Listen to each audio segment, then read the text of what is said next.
안녕하세요. 저는 30대 후반 여자입니다.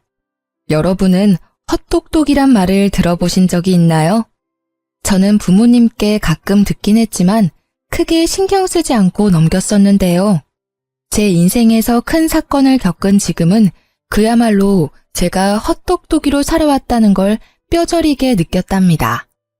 저는 학창시절부터 공부도 열심히 하고 주어진 일도 잘 해내서 주변 사람들에게 똑 부러진다는 말을 자주 듣고 살아왔는데요.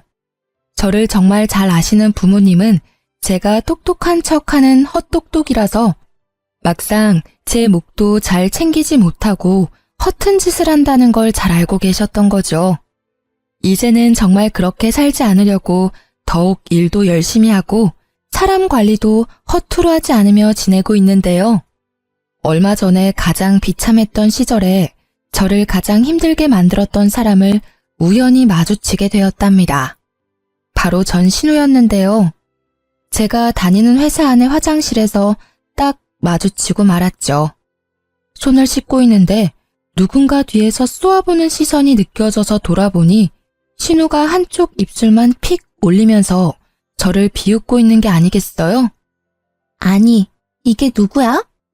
원수는 외나무 다리에서 만난다더니 안 그래도 한 번 만나면 머리털 좀 다 뜯어놓고 싶었는데 하필 면접 보는 회사에서 만날 게 뭐야? 여전히 말버릇 고약한 건 여전하네. 면접 보러 왔으면 남의 회사에서 진상 부리지 말고 얌전히 있다가 가. 그리고 짜증나니까 아는 척 하지 말고. 참나, 누가 누구한테 짜증난대? 그쪽 때문에 내 일진이 지금 재수가 없거든? 보아하니 여기 면접 보러 온 것 같은데 누가 언니처럼 나이 많은 사람 써주겠어요? 그 나이 먹도록 면접이나 보러 다니나 보네. 누가 누구한테 할 소린데. 너야말로 이제 30 중반인데 너 백수라서 경력도 하나 없잖아. 뭘 믿고 면접 볼 생각을 하니? 저는 인상을 팍 쓰며 눈썹을 올리는 신우의 어깨를 팍 치고 화장실을 나가버렸어요. 그리고 당당하게 면접 장소로 걸어 들어갔죠. 제가 들어가자 이미 면접장에 앉아있던 직원들이 일어나서 인사를 건넸답니다. 맞아요. 저는 이 회사의 이사로 재직 중이랍니다. 몇 년 전에 이혼한 뒤에 더욱 스펙을 쌓아서 지금의 회사의 임원으로 이직을 성공할 수 있었는데요. 전에 다니던 회사보다 작지만 앞으로 수요가 많은 분야의 회사라서 만족하며 다니고 있답니다.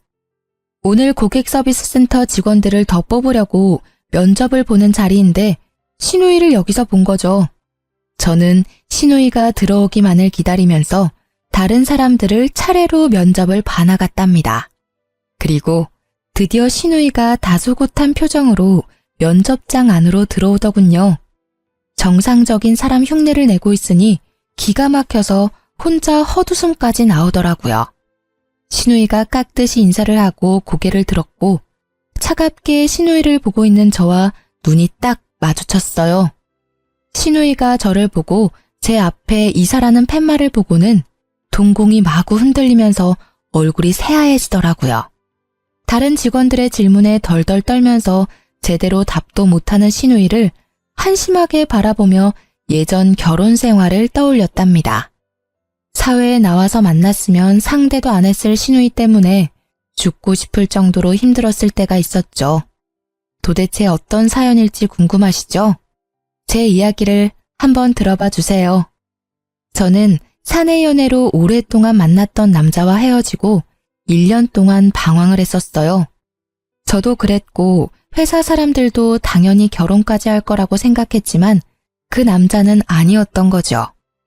그렇게 30대 중반이 되니 마음이 급해져서 소개팅을 많이 하게 되었는데요. 그 중에 한 명이 바로 전 남편이었던 거죠. 남편은 저를 만나자마자 이렇게 말하더라고요. 제가 어머니 때문에 그동안 소개팅을 참 많이 했습니다. 그런데 오늘 같은 느낌은 처음입니다. 이런 걸 첫눈에 반했다고 하는 걸까요? 처음 만나자마자 느끼한 말을 해대서 사실 처음부터 호감이 가진 않았어요. 하지만 남편은 자기의 말을 증명이라도 하듯이 정말 열정적으로 구애를 했답니다. 거의 40에 가까운 남자가 20대 남자처럼 열정적으로 애정을 쏟아주니까 저도 마음이 기울더라고요. 직업도 대기업 팀장이라 연봉도 나쁘지 않았고 홀어머니와 여동생과 같이 산다고 했지만 가족 문제가 그렇게 크게 결혼에 걸림돌이 될 거라는 생각은 안 했던 것 같아요. 연애는 6개월 정도 하고 프로포즈를 받게 되었는데 짧은 시간이지만 자기 어머니에 대한 애틋한 마음을 자주 내비치긴 하더라고요. 우리 어머니가 나랑 여동생을 키우시느라 정말 고생을 많이 하셨어. 특히 내가 취직할 때까지 용돈 주셔가며 도와주셨지. 그래서 난 진짜 어머니한테 잘하고 싶어. 우리 부모님도 나 키우느라 고생 많이 하셨어. 어느 부모님이든 다 애틋하고 그렇지. 결혼 전에 말하고 싶은 게 있는데 물론 나도 최선을 다할 거야. 하지만 우리 효도는 각자 하자. 요즘 다 그런 거 알지? 어차피 분가에서 우리 둘이 사는데 양가 부모님들 뭐 얼마나 보겠어. 우리도 각자 일하느라 바쁘고. 근데 우리 엄마는 며느리랑 딸같이 친하게 지내시는 걸 항상 바라셨으니까 여보가 좀 맞춰줬으면 좋겠어. 너무 정없게 그러지 말고. 그래, 최선을 다한다니까. 그럼 자기도 우리 아버지랑 낚시도 가고 잘 지내줘. 우리 아빠도 사위랑 낚시 다니는 게 꿈이래. 제가 그렇게 말하니 남편은 꿀먹은 벙어리처럼 아무 말도 하지 않더라고요. 그래서 알아들었나 생각했는데 지금 생각하면 계속 이런 문제로 다투면 결혼을 못할까봐 참았던 것이죠. 그렇게 상견례를 하게 되었고 고급 한정식 식당을 제가 직접 예약했답니다. 친정 부모님도 정시에 도착하셔서 남편과 이런저런 얘기를 나누시고 있었고요. 그런데 예비 시모와 신우가 1시간이나 늦게 온 게 아니겠어요? 남편이 안절부절 못하니 친정 아버지는 오히려 괜찮다고 다독여주셨어요. 그때 문이 벌컥 열리며 두 사람이 거만한 태도로 들어오더라고요. 하필 골라도 이런 외진 데를 고를 게 뭐람? 택시도 안 잡히고 차는 또 어찌나 막히는지. 오빠, 우리한테 뭐라고 하지 마. 이런 식당을 잡은 게 문제지. 아, 짜증나. 배고파 죽겠네. 두 사람은 미안하단 말을 한마디도 하지 않고 오히려 당당하더라고요. 친정 부모님의 표정이 점점 굳어지는 걸 보자 제가 더 민망해졌답니다. 결혼식 날짜는 6월 20일로 받았는데 어떠신가요? 이날이 가장 좋다고 하는데요. 아, 안 돼요. 나 유럽 여행 갔다가 오는 날이 24일이니까 그 이후로 해요. 여행이요? 이미 예약을 다 한 거예요? 항공권도 다 샀어요? 아니, 아직 산 건 아닌데 이미 친구들하고 날짜 다 맞춰서 안 돼요. 아, 더 늦게 해요. 결혼식이 뭐 대수라고. 네? 오빠 결혼식이 여행보다 더 중요하죠. 제가 알아보니까 식장도 21일이 제일 저렴하고 조건도 좋아요. 좀 양보해 주시면 안 될까요? 예, 21일 말고 그 다음 주 주말로 하면 되지. 일주일 차이가 뭐 그리 대수라고 그래? 벌써부터 신우이를 이기려고 하니? 우리 아들같이 잘난 남자랑 결혼하면 받아들일 건 받아들여야지. 사부인, 안 그래요? 갑자기 친정아버지가 물컵을 쾅 하고 세게 놓으셨어요. 어머니가 얼른 아버지 손을 잡아 말리고 분위기는 순식간에 얼음처럼 차가워졌답니다. 화가 난 아버지를 보고 시모가 그제야 말을 아끼더라고요. 결국 결혼식 날짜는 다시 잡아보기로 하고 그 비싼 밥도 먹는 둥 마는 둥 한 채로 상견례가 마무리되었죠. 집으로 돌아오는 내내 친정 부모님은 아무 말씀도 없으시더라고요. 시모와 신우의 얼굴을 떠올리니 저도 마음이 심란해져서 결혼하는 게 잘하는 일인지 헷갈렸죠. 집에 돌아와서 아버지가 딱 한마디 하시고 방으로 들어가시더라고요. 이 결혼 다시 생각해봐라. 아버지의 차가운 목소리에 정신이 번뜩 드는 것 같았어요. 그래서 며칠간 고심 끝에 남편에게 결혼을 다시 생각해보자고 말했답니다. 그랬더니 매일 저녁마다 집으로 찾아와 친정 부모님 앞에서 죄송하다고 비는 게 아니겠어요. 제 앞에서도 눈물을 흘리면서 애원을 하고 일주일 정도를 매일 와서 아버지를 설득하더라고요. 결국 아버지도 결혼을 허락해 주셨고 남편이 결혼식이며 신혼여행까지 책임을 지고 진행시키더라고요. 제가 신경 쓰지 않도록 세세한 부분까지 신경 써가며 결혼식을 준비하는 걸 보니 이 남자를 믿고 살아가 봐도 좋겠다는 생각이 들었죠. 그렇게 여름에 신부가 되어 결혼식을 치르는 날이 다가왔답니다. 신부 대기실에서 친구들과 사진 찍으며 얘기를 나누고 있는데 문이 벌컥 열리더라고요. 문소리만 듣고도 본능적으로 신우이라는 걸 알겠더라고요. 신우를 본 친구들이 경악을 하며 저를 바라봤어요. 그래서 저도 신우를 쳐다봤는데 세상에 하얀 원피스를 입고 왔더라고요. 거기다 빨간 구두를 신고 화장도 세상 촌스럽게 하고 와서 누가 보면 결혼식 파토 내려고 온 여자인 줄 알겠더라고요. 아가씨, 왜 한복을 안 입고 원피스를 입었어요? 근데 원피스 색이 좀... 색이 왜요? 이거 베이지 색이에요. 내가 살 때도 흰색 아닌 거 확인하고 산 거예요. 나도 예의는 있어요. 그리고 이거 명품이라고요. 소리를 삑 지르고 제 옆에 앉아서 사진을 찍기 시작하는데 진짜 미쳐버리겠더라고요. 친구들도 기가 막혀서 입을 떡 벌리고 있고 다른 사람들은 신우의 옷을 보고 다 수군수군 됐죠. 그렇게 결혼식이 시작되고 정신이 하나도 없이 버진로드를 걷고 여차저차 결혼식이 마무리가 되었어요. 사진 찍는 순서가 되고 신우가 제 옆에 딱 서자 그제야 정신이 번쩍 들더라고요. 다행히도 제 가방순이 친구가 신우의 옆을 파고들어 제 옆에 서주더라고요. 덕분에 하얀 옷 옆에 하얀 옷이 되는 참사는 피할 수 있었답니다. 그렇게 정신없이 사진을 찍고 부케도 던지고 마무리가 되었어요. 그때 갑자기 시모가 앞으로 떡하니 나와 사진사를 부르는 게 아니겠어요? 이제 다 찍은 거죠? 그럼 나 좀 찍어줘요. 여기 배경도 멋있고 좋네. 얼른요. 사진사가 영문을 몰라 쳐다보니 시모가 얼른 의자를 하나 가져와서 가운데에 딱 놓고 앉더라고요. 자자, 얼른 찍어줘 봐요. 오늘처럼 이렇게 화장하고 한복 곱게 입었을 때 독사진 좀 찍어두려고 그래요. 저는 너무 황당하고 하객들 보기에도 부끄러워서 남편을 푹 찔렀어요. 지금 어머니 뭐 하시는 거야? 왜 갑자기 사진을 찍으신다는 거야? 좀 말려봐. 아니, 오늘 예쁘게 하고 오셨다고. 나중에 쓰실 영정사진 좀 찍으신대. 뭐? 지금 뭘 찍는다고? 제정신이야? 자기도 알고 있었어?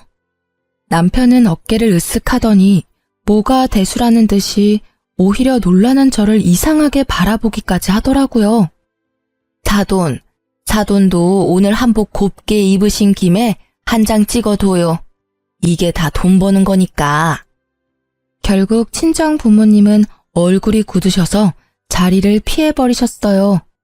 그 와중에 시모 머리까지 매만져주며 사진 각도까지 체크하는 신우 모습에 남아있던 하객들이 웃기까지 했답니다. 저는 너무 부끄러워서 쥐구멍이라도 들어가고 싶을 정도였죠. 결국 시모는 영정사진을 찍었고 저는 결혼사진 앨범 선택할 때 시모 사진도 비싼 돈을 주고 사야만 했답니다. 그 장면이 너무 충격적이라 지금도 결혼식은 하나도 기억이 안 나고 떡하니 의자 놓고 앉던 시모 모습이 제일 먼저 떠오를 정도니까요. 신혼집은 시댁과 차로 10분 거리에 있었어요. 남편이 시댁이 있는 동네가 좋다면서 직접 전세 자금까지 다 내면서까지 마련한 아파트였기 때문에 어쩔 수 없이 가까이서 살게 된 거죠. 신혼여행 다녀오고 그 다음 주 주말부터 시모가 남편에게 전화를 해서 집에 오라고 난리를 부리더라고요. 엄마가 나랑 떨어져 살게 되니까 적응이 안 돼서 너무 울적하시대. 토요일마다 집에 와서 같이 밥 먹자는데 가면 안 될까? 매주 토요일마다 가자고? 그건 좀 너무하지 않아? 나도 쉴 시간은 있어야지. 그럼 일요일은 우리 집에 매주 갈 수 있어? 아니잖아. 지금은 초반이니까 좀 맞춰드리고 점점 안 가면 되지. 아, 너무 깐깐하게 굴지 말고. 일단 이번 주는 가는 거다. 알았지? 그렇게 토요일에 시댁에 가게 되었는데요. 진짜 너무 가기 싫었지만 신혼이니 좋은 게 좋은 거란 심정으로 따라 나섰죠. 저녁 5시쯤 도착해서 나가서 외식을 하던지 배달을 시켜 먹으려고 생각을 하고 있었는데요. 시댁에 딱 들어가니 시모가 제 인사도 받지 않고 고갯짓으로 주방을 가리키는 게 아니겠어요? 황당했지만 주방으로 들어가 봤는데 싱크대 가득 장봐온 채소며 고기들이 쌓여 있더라고요. 어느새 제 옆으로 다가온 시모가 말했어요. 어디 이제 시집을 왔으니 솜씨 좀 보자. 오늘은 간단하게 갈비찜이랑 잡채 좀 해봐라. 내가 너 힘들까봐 장까지 미리 다 봐뒀다. 이런 시어머니가 어딨니? 전 요리 잘 안 해봐서 갈비찜 같은 건 못해요. 나가서 외식하면 안 될까요? 너는 나이가 몇인데 음식도 못하는 게 말이 되니? 앞으로 명절이며 제사며 어떻게 하려고 그래? 너는 이 집안의 큰 며느리야. 얘가 아주 정신을 빼놓고 살았네. 니네 엄마는 여지껏 뭘 가르친 거야? 그리고 못하는 게 어딨어? 지금부터 배워. 요즘 인터넷 보면 만드는 법 다 나와 있잖아. 보면서 해봐. 시모는 저만 남겨두고 거실로 가버렸죠. 황당해서 남편을 좀 부르려고 했는데 셋이 예능 프로를 보며 아주 배꼽을 잡고 웃고 있더라고요. 진짜 어이가 없어서 남편과 눈 좀 마주치려고 계속 애쓰고 있는데 시모가 저를 매서운 눈으로 째려보면서 얼른 하라는 식으로 또 고갯짓을 했죠. 저는 하는 수 없이 갈비찜 만드는 법을 검색해서 따라해보기 시작했어요. 처음 만드는 거니까 시간도 오래 걸리고 정신도 없고 미치겠더라고요. 혼자 불 앞에서 땀을 뻘뻘 흘리며 요리를 하고 있는데 신우가 어슬렁거리며 주방으로 들어왔죠. 뭐, 타는 냄새 나는 것 같은데? 언니 진짜 잡채도 처음 해봐요? 그래놓고 어떻게 결혼을 할 생각을 했지? 아가씨, 지금 정신 하나도 없으니까 좀 도와주던지 아니면 나갈래요? 무서워. 네, 나갈게요. 오늘 안에는 먹을 수 있으려나 몰라. 그러면서 제가 썰어놓은 당근을 하나씩 빼서 먹는 게 아니겠어요. 제가 도끼 눈을 하고 쳐다보니까 신우가 훗 하고 비웃고는 들었던 당근을 탁 던져버리고 나가더라고요. 저는 다 때려치고 집으로 뛰쳐가고 싶었지만 참을 인자를 새기며 계속 요리를 할 수밖에 없었죠. 거의 2시간 동안 만들어서 간신히 밥상을 차렸는데 얄미운 신우가 또 한마디 하면서 식탁에 앉더라고요. 배고파 죽겠네. 갈비찜 30분이면 할 걸 무슨 2시간이 걸려? 너무 짜다. 오빠, 잡채 좀 먹어봐. 와, 이렇게 맛없는 거 처음 먹어봐. 우리 아들 도대체 장가 가서 뭐 먹고 회사 가는 거야? 너 남편 저녁밥은 챙겨주니? 그 쉬운 갈비찜도 이따위로 만들고 한심하다 한심해. 너 안 되겠어. 매주 주말마다 와서 요리 배워. 알았어? 저희는 저녁까지 회사에서 다 먹고 와요.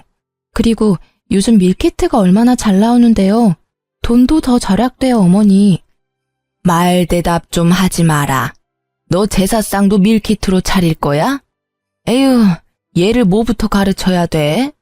나이나 어리면 그러려니 하지. 이건 40이 다 돼가면서 남편 밥도 제대로 못 차리는 걸 하필 데려와가지고. 시모는 거칠게 숟가락을 내던지면서 소리를 지르는 거예요. 저는 너무 놀라고 이런 대접받는 게 이해가 되지 않아서 화가 머리 끝까지 났답니다. 입술을 꽉 물고 남편을 쳐다보니 남편은 고개만 푹 숙이고 밥을 먹고 있더라고요. 시누이와 시모는 못 먹겠다면서 거실로 나가서 계속 궁시렁대더라고요. 저는 이대로 가단 폭발할 것 같아서 조용히 일어나 가방을 들고 현관문으로 향했어요. 제가 나가는 걸 본 시모가 악을 쓰듯이 소리를 지르더라고요. 야, 너 어디서 베어먹은 버르장머리야? 당장 안 들어와? 누구 보고 설거지하라고 부엌을 개판으로 만들고 나가는 거야? 야! 저는 그대로 집으로 돌아왔고 남편은 뒤따라오더니 시모한테 전화해서 사과하라고 계속 강요하더라고요. 그런 남편도 꼴 보기 싫어서 아무 말도 안 하고 일주일 동안 냉전이 이어졌답니다. 시모와 신우는 하루에 수십 개씩 메시지를 보내는데 스토커도 이렇게는 안 할 것 같네요. 소름까지 끼쳐서 아예 며칠은 핸드폰을 끄고 살 정도였답니다. 특히 어이가 없는 건 제가 그렇게 가버렸는데도 신우가 매주 금요일마다 먹고 싶은 메뉴를 보내는 거였어요. 도대체 무슨 생각으로 사는 건지. 진심으로 신우이가 덜 떨어져 보이기까지 했어요. 그러거나 말거나 읽지도 않고 철저히 무시해버렸죠. 퇴근하고 와서 저녁 먹고 쉬고 있는데 갑자기 초인종이 막 울리는 게 아니겠어요. 깜짝 놀라서 옆에 있던 남편을 쳐다보니 남편도 영문을 모르겠다는 표정으로 확인을 해보더라고요. 아니나 다를까 신우가 저승사자처럼 서 있더라고요. 언니, 왜 연락을 안 받아요? 혹시 나 차단한 거예요? 진짜 기가 막히네. 무슨 일인데 야밤에 집까지 찾아와요? 급한 일이 있으면 오빠한테라도 연락하면 되잖아요. 엄청 급한 일이니까 내가 쫓아온 거죠. 나 내일 갑자기 면접이 잡혀서 내일 입고 갈 옷 좀 빌려줘요. 언니는 회사 다니니까 정장 많잖아요. 신우는 통보하듯 말하고는 거침없이 안방문을 열고 들어가더라고요. 너무 황당해서 얼른 뒤따라갔는데 벌써 옷장을 열고는 제 옷들을 뒤적이고 있었어요. 아니 이게 지금 뭐 하는 거예요? 왜 남의 옷을 막 뒤져요? 그리고 아가씨랑 나랑 사이즈가 다른데 어떻게 입으려고요? 얼마나 차이 난다고 그래요? 가지고 있는 옷 중에 좀 사이즈 넉넉한 거 없어요? 아니, 내가 당장 옷을 사달라는 것도 아니고 한 번 빌려 입는다는데 뭘 이렇게 야박하게 굴어요? 그래, 내일 면접 본다는데 당신이 좀 좋은 마음으로 옷 좀 챙겨줘. 이 옷 괜찮네. 나 이거랑 이 블라우스 가져가도 되죠? 어? 이 가방 내가 갖고 싶었던 건데. 나 내일 한 번만 들고 갔다 오면 안 돼요? 가방은 안 돼요. 나도 큰 마음 먹고 산 거라 몇 번 들지도 않았어요. 옷만 가져가요. 언니, 새 것도 아니고 쓰던 건데. 내일 한 번만 빌려줄 수 있잖아요. 정없이 뭘 그렇게 딱 잘라요? 딱 한 번만요. 그럼 잘 쓸게요. 제가 말릴 새도 없이 신우는 가방이랑 옷들을 가지고 현관문으로 질주를 하더라고요. 현관문까지 휑하게 열어놓고 가버린 걸 보니 기가 막혀도 진짜 한참 막히더라고요. 남편도 제가 한마디 할 줄 알고 슬그머니 화장실로 들어가서 나오지도 않고 저는 혼자 냉수를 벌컥벌컥 들이켜고 화를 식혀야만 했답니다. 하루만 입고 돌려준다더니 옷과 가방을 가져간 지 벌써 한 달이 흐르고 있었어요. 저는 남편을 앞세워서 시댁으로 찾아가 봤죠. 아니 그렇게 전화를 해도 받지도 않더니 네가 무슨 바람이 불어서 집까지 다 왔냐? 온 김에 저녁이나 해서 먹고 가라. 역시나 제가 집 안에 들어가자마자 시모는 밥 타령을 하기 시작하더라고요. 저는 시모의 말을 무시하고 신우이의 방으로 들어갔어요. 얼마나 정리를 안 하고 사는지 돼지우리가 따로 없더라고요. 저는 신우 옷장을 열어 제 옷을 찾기 시작했죠. 저 구석에 돌돌 말려서 처박힌 블라우스를 발견할 수 있었어요. 옷을 펼쳐보니 세상에 김치국물 자국이 길게 나 있는 게 아니겠어요? 제가 비싸게 주고 산 실크 블라우스였는데 그걸 가져가더니만 마구 더럽혀 놓은 모습에 화가 머리끝까지 났죠. 더럽혔으면 빨아놓기라도 해야 하는 거 아닌가요? 신우가 저를 자기 아래로 생각하니까 이딴 행동을 할 수 있다는 걸 깨달았죠. 저는 옷장을 뒤져서 신우의 옷 중에서 그나마 비싸 보이는 니트를 찾아서 화장실로 갔어요. 그러고는 변기 안에서 신우이 옷을 마구 쑤셔놓고 나와버렸어요. 마침 신우이가 집으로 딱 들어오더라고요. 그런데 저한테 뺏어갔던 가방을 떡하니 들고 있는 게 아니겠어요. 아가씨, 하루 빌려간다면서 한 달이 지나도록 왜 옷을 안 가져와요? 그리고 그 가방, 내 건데 왜 본인 것처럼 들고 다녀요? 당장 내놔요. 아, 진짜. 그까짓 것 얼마나 한다고 집까지 와서 난리예요. 어차피 언니한테 이 가방 어울리지도 않아요. 나이 들어서 이런 거 들면 뭐해요? 들고 다녔으니까 준 거잖아요. 그냥 나한테 줘요. 사달라는 것도 아니고.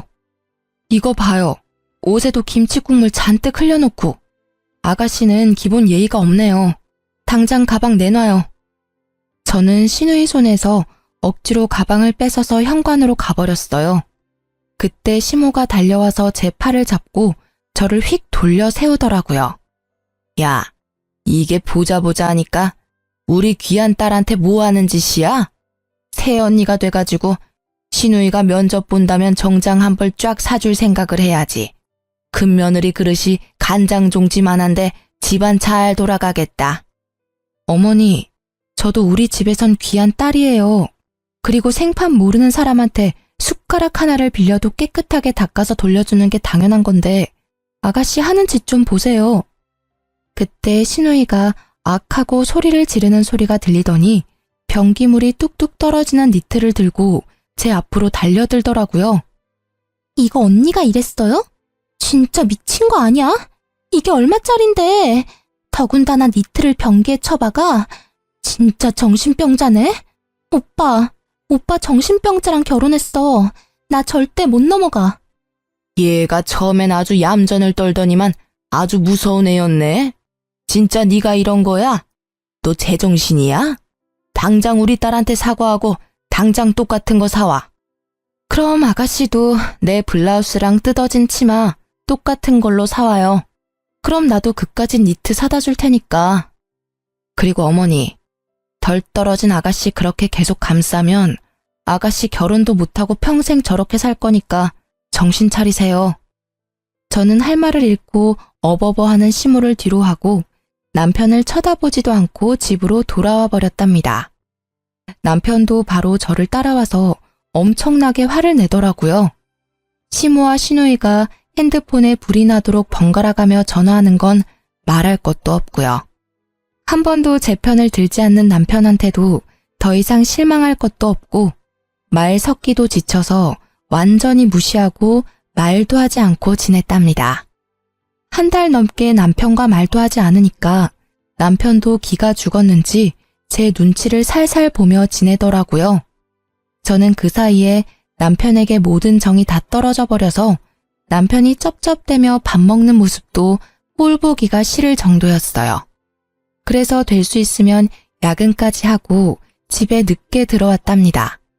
주말에도 근무를 지원해 남편과 함께 있는 시간을 최대한 만들지 않으려고 했어요.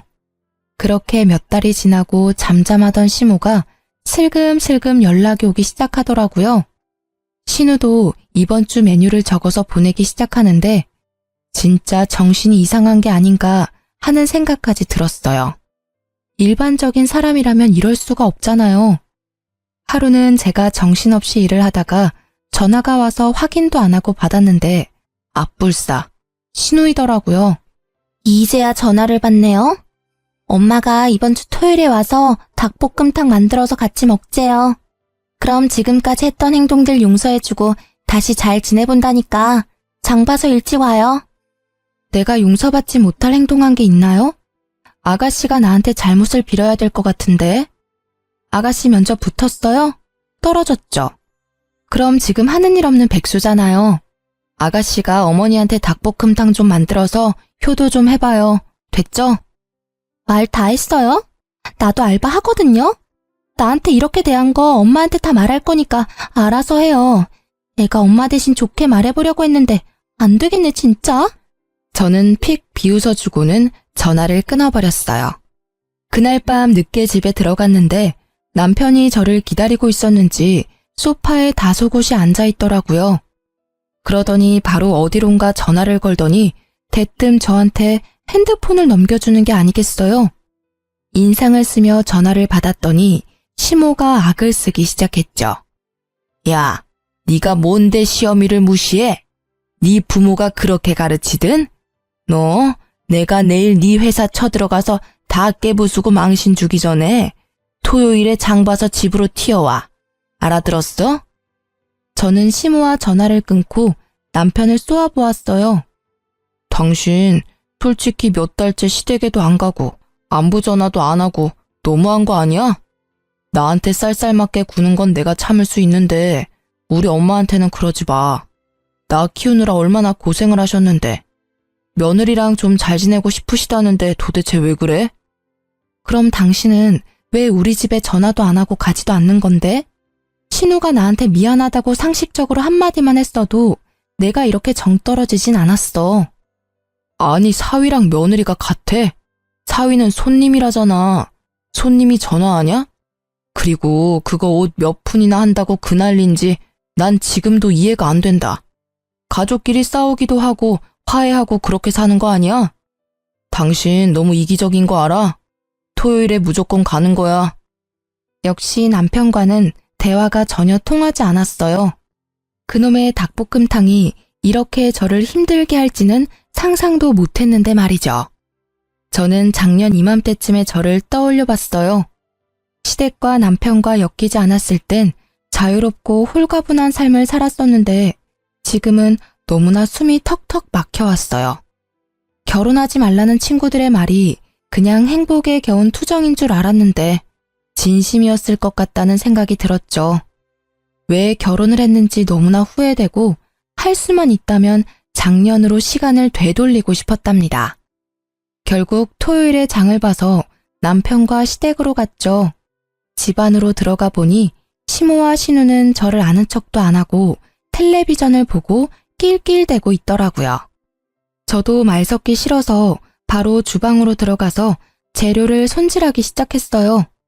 닭을 데치고 있는데 시모가 어느새 쓱 들어와서 제가 하는 걸 보고 있더라고요. 닭볶음탕 해보긴 했니? 닭 냄새 안 나게 잘해라. 네 남편이 얼마나 냄새에 민감한 줄 아니? 전 시모 말에 대꾸도 안 하고 요리를 해나갔어요. 시모가 머쓱해졌는지 알아서 주방을 나가더라고요. 그렇게 닭볶음탕이 완성되었고 저는 식탁에 한 상 차려놓았죠. 와, 냄새 좋은데? 맛있어 보이네. 처음인데도 그럴듯한데? 먹어봐야 아는 거지. 아니 하면 이렇게 잘하면서 왜 그렇게 튕겨? 세 사람 다 숟가락을 들고 먹기 시작했죠. 저는 가만히 앉아서 바라보기만 했답니다. 이게 뭐야? 토할 것 같아. 왜? 얘, 이게 뭐니? 아우 짜! 소금을 들이부었어? 어머, 그렇게 짜요? 제가 처음 해봐서 맛을 잘 모르겠더라고요. 먹어봐도 계속 싱거워서 소금을 좀 더 넣었는데. 먹어보니 좀 짜긴 하네요. 어떡하죠? 시모가 열이 받았는지 숟가락을 집어 던지더라고요. 신우는 화장실에 가서 토를 하는지 입을 씻어내는지 한참을 나오지 않았죠. 당신 이게 뭐 하는 짓이야? 진짜 실수한 거 맞아? 이렇게 소금 범벅을 해놓고 어떻게 남편 먹으라고 내놓을 수가 있어? 너 딱 봐도 일부러 그랬지? 이거 진짜 못 쓰겠네. 주방도 아주 개판으로 만들어 놓고. 너 당장 싹 정리하고 집 청소까지 다 해놓고 있어. 너는 밥 먹을 자격도 없어. 우리는 나가서 밥 먹고 올 테니까 그때까지 기다리고 있어. 난 이번 일 절대 그냥 못 넘어가. 이건 우리 집을 무시하는 거야. 저는 아무 대꾸도 하지 않고 소금 범벅 닭볶음탕을 바라보고 있었죠. 세 사람은 기가 막히다고 한참을 열을 내더니 밖으로 나가더라고요. 저는 주방을 더 엉망으로 만들어 놓고 닭볶음탕이 담긴 냄비를 가지고 친정으로 향했어요. 사실 덜어놓은 한 접시에만 소금을 쏟아부었고 나머지는 정상적인 닭볶음탕이었거든요. 제가 갑자기 찾아오자 친정 부모님은 놀라신 눈치였지만 제가 만든 닭볶음탕을 드시면서 맛있다고 행복하게 드시더라고요.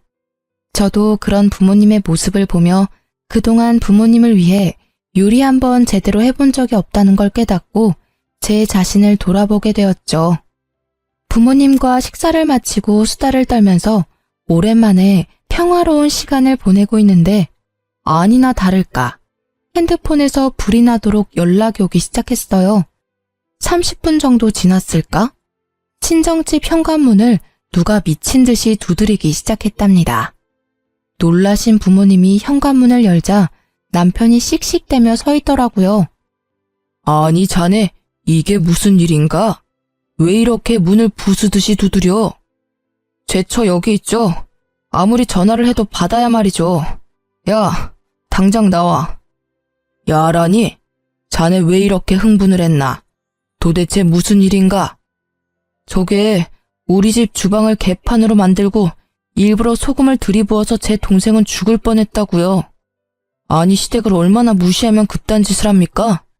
저 절대 못 넘어갑니다. 오늘 아주 버릇을 단단히 고쳐놔야지. 야, 당장 나와. 누가 들으면 내가 음식에 독이라도 탔는 줄 알겠네. 당신이야말로 우리 집에 와서 이게 무슨 행패야? 우리 집은 우스워 보여? 이게 아직도 말대답이야? 하늘 같은 남편을 이따위로 취급해? 당장 따라 나와. 남편이 제 손목을 세게 비틀어서 잡아 끌기 시작했어요. 화가 난 아버지가 남편을 팍 밀쳐버렸죠. 자네야말로 장인 장모를 얼마나 무시하면 내 앞에서 내 딸 손모가지를 비트나? 여지껏 우리 딸 이렇게 대한 거야? 당장 꺼지게. 당장! 친정아버지가 문을 못 닫도록 막아대는 남편을 다시 한번 세게 밀어서 넘어뜨리고는 현관문을 닫아버렸답니다. 남편은 한참을 쿵쿵 발로 현관문을 차다가 돌아갔죠. 너 여지껏 이런 취급을 받았어? 네가 저놈보다 뭐가 부족해서? 당장 이혼해라. 하나 보면 열을 안다고 더 볼 것도 없다. 아버지의 말을 듣고 저도 정신이 바짝 차려지면서 이혼을 해야겠다는 결심이 굳어졌어요. 그렇게 당장 남편에게 이혼을 통보했고 남편은 절대 안 된다며 집으로 들어오라고 했어요. 난 이혼할 때까지는 절대 그 집으로 돌아가는 일 없을 거야. 내가 그 집에 가는 날은 내 짐을 빼오는 날뿐이야. 오늘 당신 회사로도 이혼 서류 보냈으니까 당장 도장 찍어서 보내. 내가 바람을 폈냐? 너를 패기라도 했냐? 내가 이혼 안 하겠다는데 네가 무슨 수로 이혼을 할 건데? 어디 한번 계속 개겨봐. 누가 이기나 보자. 저는 닭볶음탕을 만들러 간 날에 시모와 남편이 한 대화를 모두 녹음했었고 남편이 친정에 와서 소란을 피운 것도 모두 녹음을 해놓았었거든요.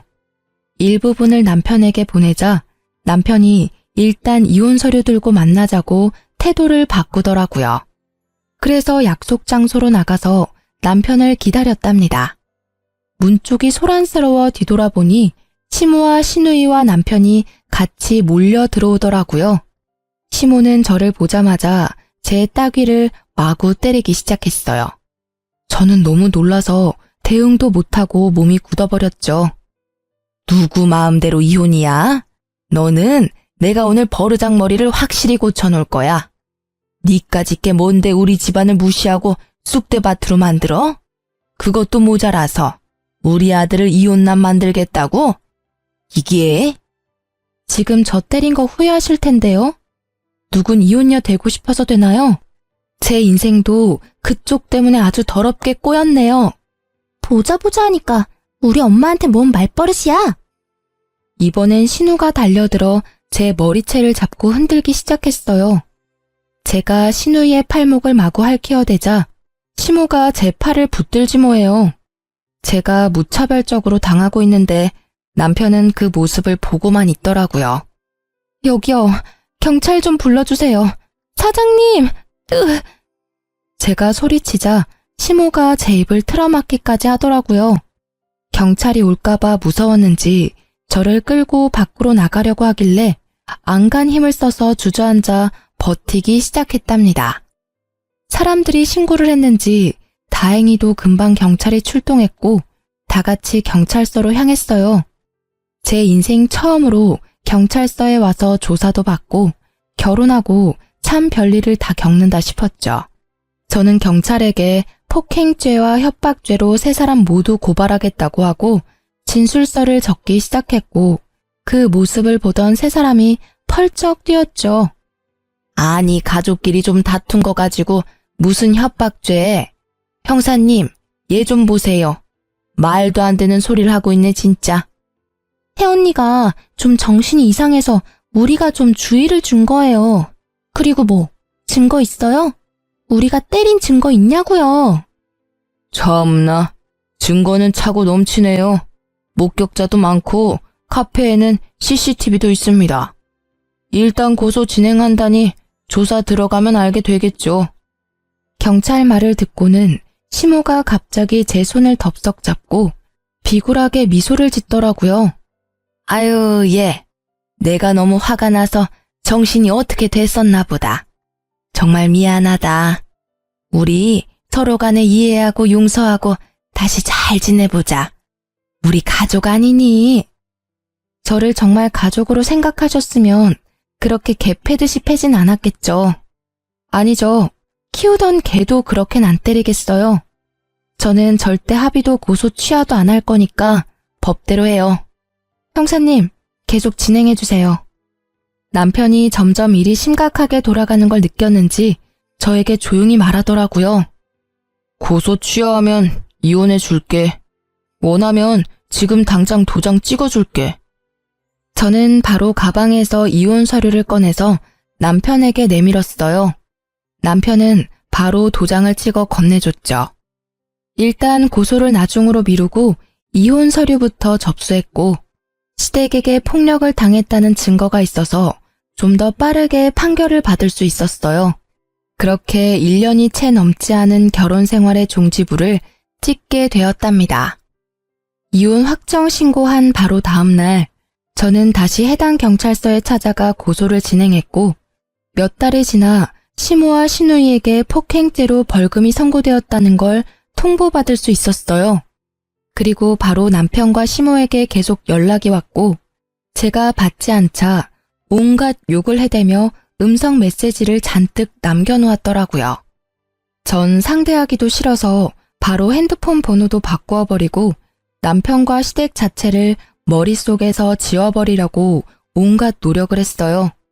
1년의 결혼과 이혼 과정은 제 인생에서 철저히 도려내고 싶은 부분이라 오히려 질질 끌지 않고 빨리 해결해서 감사할 뿐이었죠. 그렇게 5년의 시간이 흐르고 저는 연애도 하지 않고 오로지 일에만 몰두했답니다. 그러다가 헤드헌터에게서 현재 회사의 임원 자리로 스카웃 제의를 받아 이직을 하게 되었고 혼자여도 만족스러운 삶을 살아가고 있었죠. 그러다가 면접 자리에서 전 시누이를 딱 맞닥뜨리게 되니 예전 생각이 나서 기분이 너무 안 좋더라고요. 면접 내내 제 눈치만 보며 말도 제대로 못한 시누이는 쫓기듯이 면접장을 나가버렸어요. 그렇게 마무리가 되었나 싶었는데 복도에서 저를 기다리고 있더라고요. 제가 무시하고 지나가자 거칠게 제 손목을 낚아채는 거 있죠? 저는 시누이의 손을 탁 쳐내고 날카롭게 쏘아붙였어요. 이게 지금 예의 없게 무슨 짓이죠? 우리 집은 개떡같이 만들어 놓고 혼자 아주 잘 나가고 계셨네? 너랑 이혼하고 우리 오빤 회사에서 잘려서 지금까지 백수야. 생활비가 없어서 우리 엄마가 청소 일하러 다니다가 허리 다쳐서 지금 요양병원에 있어. 다 너 때문이야. 어떻게 책임질래? 네 오빠가 잘려서 다시 직장 못 구하는 게 왜 내 탓이니? 무능력한 네 오빠 탓이지. 그럼 네가 정신 차리고 고깃집 불판이라도 닦아서 돈을 벌어야지. 너 지금까지 백수지? 뭐? 너 지금 말 다 했어? 너 때문에 빨간 줄 생겨서 취직도 못하는 거잖아. 네가 책임져. 그러니까 나 여기 합격시켜. 너 이사라며. 신우가 큰 소리를 내는 게 들렸는지 대표님이 이쪽으로 걸어오는 게 보였어요. 김 이사님, 무슨 일 있나요? 괜찮아요? 아닙니다. 아무 일 없습니다. 대표님, 오늘 면접 지원자인데 끝나고 뭘 좀 물어보셔서요. 신우의 눈에도 대표님이 젊은 훈남으로 보이는지 갑자기 얼굴을 붉히며 다소곳해지더라고요. 그 모습이 어이가 없어서 헛웃음이 났죠. 저는 주위를 둘러보고 아무도 없다는 걸 확인하고는 슬쩍 대표님의 팔짱을 꼈답니다. 대표님이 놀라서 저를 바라보다가 저와 눈이 마주치고 흐뭇하게 미소를 지었어요. 그 모습을 보고 신우이의 입이 떡 벌어진 채 굳어 있더라고요. 비밀로 하자더니 소문이라도 나면 어쩌려고 그래요? 나야 좋지만. 사실 저는 대표님과 1년 넘게 사내 연애 중이었답니다. 저보다 4살이 많은데 일만 하느라 여지껏 연애도 많이 해보지 않았던 대표님과 매일 야근하며 붙어있다 보니 이성적인 감정이 싹 트더라고요. 슬슬 결혼 얘기가 나오고 있어서 곧 회사에도 알릴 예정이긴 했지만 신우의 부끄러워하는 얼굴을 보니 일부러 보여주고 싶었달까요? 합격자는 내가 결정하는 게 아니라 서류 전형과 면접 점수를 합산해서 공정하게 선발할 예정입니다. 합격자 발표까지 기다리세요. 입술을 씹으며 저를 노려보는 신우이를 뒤로하고 대표님과 함께 사무실로 돌아갔죠. 당연히 합격하지 못했고요. 다시는 마주치고 싶지 않을 뿐입니다. 전 매일을 바쁘게 일하며 지내고 있고 대표님의 프로포즈를 받아 곧 결혼식을 올릴 예정이랍니다. 이번엔 아픔 없는 결혼 생활을 이어나가고 싶은 마음이 크네요. 하지만 가장 소중한 건 제 자신이니까 항상 저를 첫 번째로 두고 살아가려고 한답니다. 여러분도 자기 자신을 최고로 여기는 삶을 사시길 바라면서 제 사연을 이걸로 마칠게요. 들어주셔서 감사합니다. 모두 행복하세요.